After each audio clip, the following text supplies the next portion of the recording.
Le Français Fares Ziam a son prochain combat annoncé et c'est un banger. Ce sera face à l'Anglais Jay Herbert. Alors ce sera le 22 juillet sur la carte de l'UFC Londres, ce qui signifie que potentiellement l'UFC ne le prévoit pas sur l'UFC Paris qui est début septembre. C'est un peu court.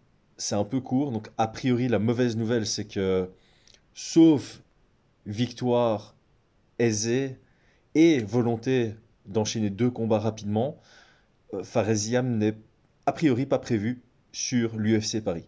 Mais quel combat! Gros combat. Alors, pour ceux qui ne savent pas, Jay Herbert, ancien champion du Cage Warriors, il avait enchaîné de très belles victoires, de nombreuses victoires, quasi toutes par KO. J'ai regardé là, un TKO, deux TKO, trois TKO et un KO total contre un ancien de l'UFC pour défendre son titre lightweight au Cage Warriors. Ensuite, il signe à l'UFC. Et là, son manager n'a pas été très sympa.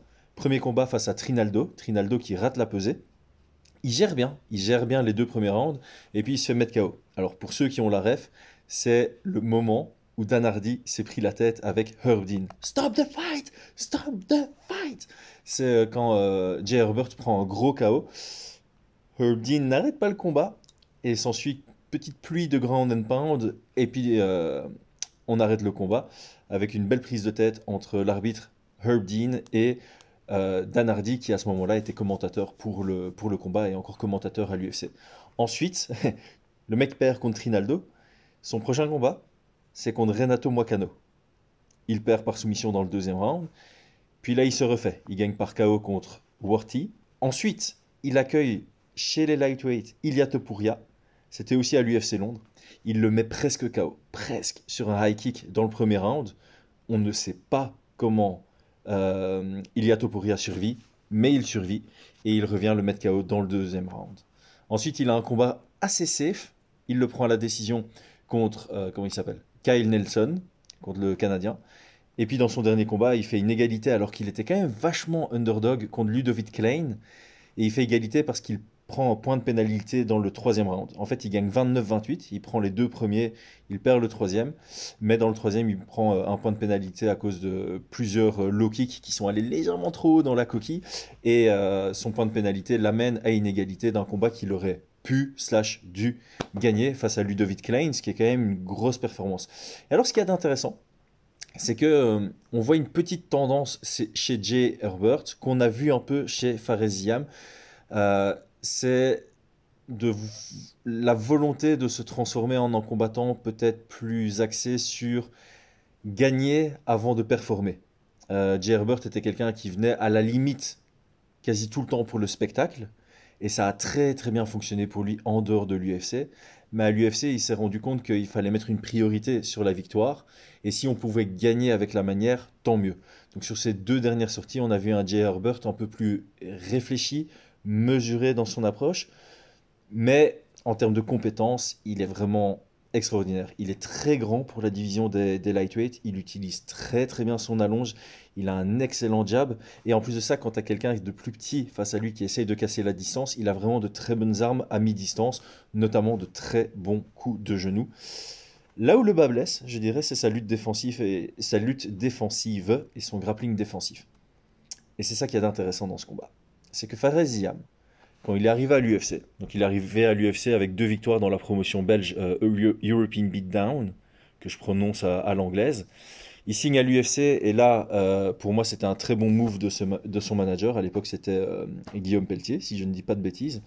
Il signe à l'UFC, si je me rappelle bien, en dernière minute, face à un gros challenge contre Don Madge. Il est clairement donné underdog. D'ailleurs, il perd. Il tient quand même une défaite juste à la décision. Il ne se fait pas finaliser. Et moi, c'est ce que je dis très souvent. C'est quand tu as l'opportunité de signer à l'UFC, même si ton premier combat est compliqué, signe, prends le risque. Si tu perds, tu as une deuxième chance et mise tout sur la deuxième chance. Maintenant que tu es à l'UFC, tu prends une meilleure prime. Tu peux prendre ta carrière vraiment au sérieux.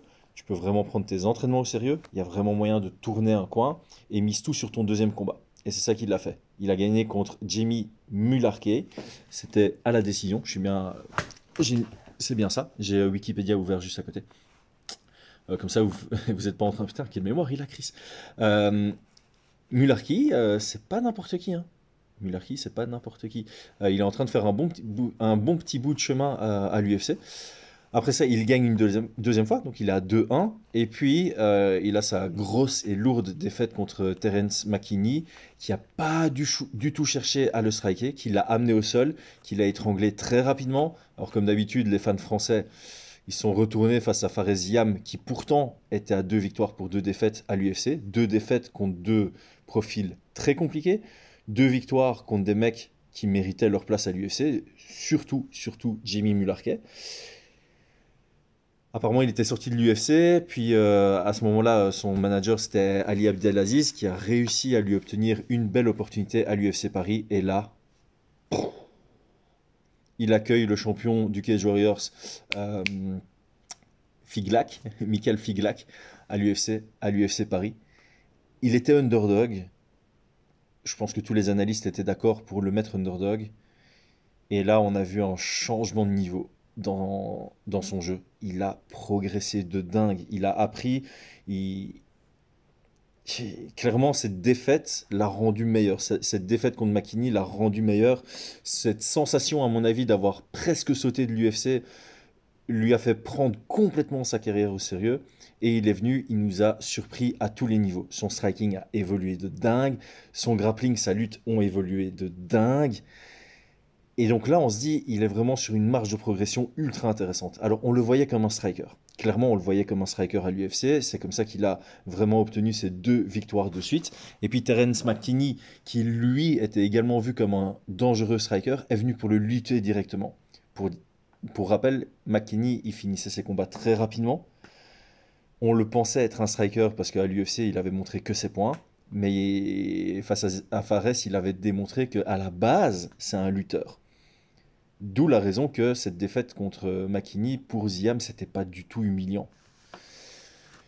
C'était expéditif, certes, mais c'était pas humiliant. Et donc là, on a un Fares qui vraiment nous a surpris en septembre dernier. Ici, son prochain combat, c'est en juillet. Il avait vraiment progressé énormément sur, c'était quoi, février-septembre. Donc là, entre septembre et juillet, il pourrait encore avoir vachement progressé. Et là, je pense que ce qu'on va devoir voir dans ce combat, c'est ma toute première analyse, j'en ferai une plus exhaustive à l'approche du combat, c'est voir s'il apporte l'aspect stratégique à son jeu. Parce que face à Herbert, je pense que debout, j'invente, c'est peut-être un 50-50, mais clairement, si tu veux aller dans la faiblesse de Herbert, il faut aller le lutter. Là, le combat est annoncé maintenant pour dans grosso modo 3 mois. Il y a moyen d'avoir un très bon training camp, de bien travailler sur une stratégie axée autour de la lutte et de montrer un côté peut-être encore plus complet à son jeu. Ça va être très intéressant. Ça va vraiment être très intéressant parce que les deux sont en train de faire une progression dans leur carrière, une progression sur l'approche du MMA, un style un peu plus mesuré, un peu plus mature. Et donc c'est vraiment un banger sur papier.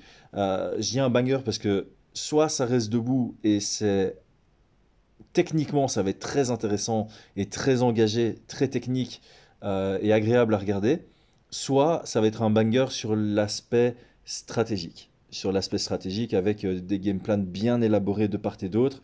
Ce qu'on peut rappeler aussi, c'est que Jay Herbert, il s'entraîne dans l'équipe de Leon Edwards. Donc là aussi, on a vu l'équipe de Leon Edwards qui est en train de monter en puissance, évidemment, maintenant qu'ils ont un champion. Mais en plus de ça, ils sont venus avec un game plan incroyable pour placer le high kick dans le deuxième combat entre Leon Edwards et Kamaru Usman. Dans le troisième combat, ils sont venus extrêmement bien préparés en termes de grappling défensif. Donc on peut partir du principe que l'équipe dans son ensemble est une équipe qui prépare très bien ses athlètes, leurs athlètes à la compétition et au profil face auquel ils vont faire face. Et on a vu un Fares Ziam qui évolue à mort dans sa carrière, donc ça va être extrêmement intéressant. J'ai super hâte de voir ce combat. Alors comme d'habitude, j'oublie de le dire pendant ma vidéo, c'est Chris, on n'oublie pas de like, on n'oublie pas de mettre un petit commentaire. Pour les plus assidus, on fait un petit partage sur les réseaux. On s'abonne si c'est pas le cas. Il y a plus de 50% des gens qui regardent mes vidéos sans être abonnés. Les gars, ça aide, c'est gratos de le faire.